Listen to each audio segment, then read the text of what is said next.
అసలు యువరాజ్ ఎక్కడున్నాడు? సోనీ వాళ్ళ ఇంట్లో ఉన్నాడు వదినా. సోనీ వాళ్ళ ఇంట్లో ఉన్నాడు వదినా. సోనీ వాళ్ళ ఇంట్లో ఉన్నాడు వదినా. అయ్యో, ఏంటి సోనీ వాళ్ళ ఇంట్లో ఉన్నాడా? అవును మావయ్య. ఆఫీస్ అయ్యాక తనతో పాటు దాని ఇంటికి వెళ్ళాడు. నాకు విషయం తెలిసి యువరాజ్ని తీసుకుని రావడానికి నేను వెళ్ళాను. నిన్ను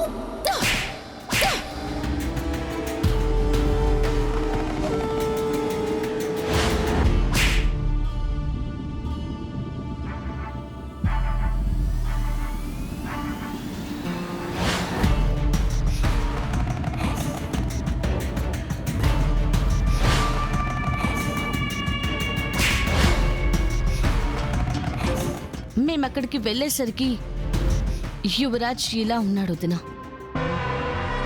సోనీ చెప్పింది నిజమని నమ్మడం తప్ప మాకు వేరే దారి లేదు. అందుకే యువరాజ్ని తీసుకుని వచ్చేసాం. రే అబ్బోడా, ఏంటికి నువ్వు ఇట్లాంటి పని చేస్తుండవు? ఏంటికిరా? ఎన్ని తూర్లు చెప్పినా తిన్నగా ఉండమని, ఇట్లాంటి రచ్చలు ఇంటి మీదకి తీసుకురావద్దని చెప్తే ఈనవు కదా నువ్వు. వాడు చెడు వ్యసనాలకు దగ్గరవుతున్నాడే అని ఎంత చెప్పాను, నువ్వు విన్నావా? చేతులు కాలేక ఆకులు పట్టుకుని లాభమేముంది? చూసుండవరా అబ్బోడా, నీ వల్ల నేను మీ నాయన దగ్గర కూడా మాటలు పడాల్సి వస్తుండది. ఏటికిరా ఇట్ట చేస్తుండవు? మత్తులో పూర్తిగా మునిగిపోయిన వాడికి అన్న బాధ కన్నీళ్లు ఏమర్థం అవుతాయి పిన్ని? కేదార్, యువరాజ్ని తీసుకెళ్లి రూమ్లో పడుకోబెట్టు. ఏమున్నా పొద్దునే మాట్లాడుకుందాం. సరే దాత్రి. అసలు నేను ఎక్కడున్నాను? నన్ను ఎక్కడికి తీసుకెళ్తున్నారు? నా బొడేటికి అయిపోతా ఉన్నాడు. మొసలి కన్నీళ్లు కార్చింది చాలు, ఆపింకా. రోజు ఆఫీస్కి వెళ్తున్నాడు, బుద్ధిగా పని చేసుకుంటున్నాడు అనుకుంటే ఇలా జరిగిందేంటి జగదాత్రి? అదే మాకు కూడా అర్థం కావట్లేదు వదినా.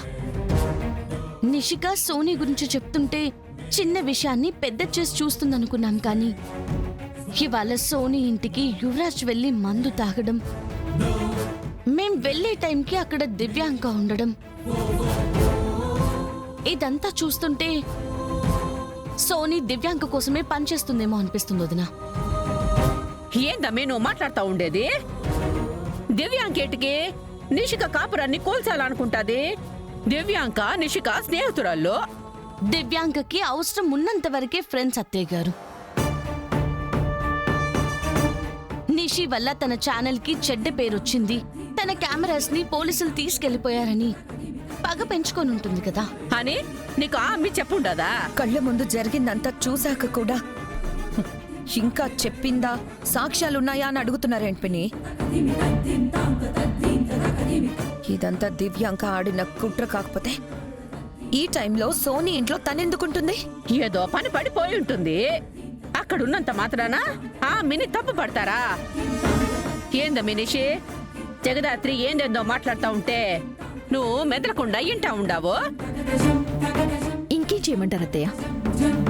తన ప్రాణాలడ్డు పెట్టి నా ప్రాణాలు కాపాడిన మా అక్కని ఏమనమంటారు? ఏమనమంటారు? ఏమనమంటారు?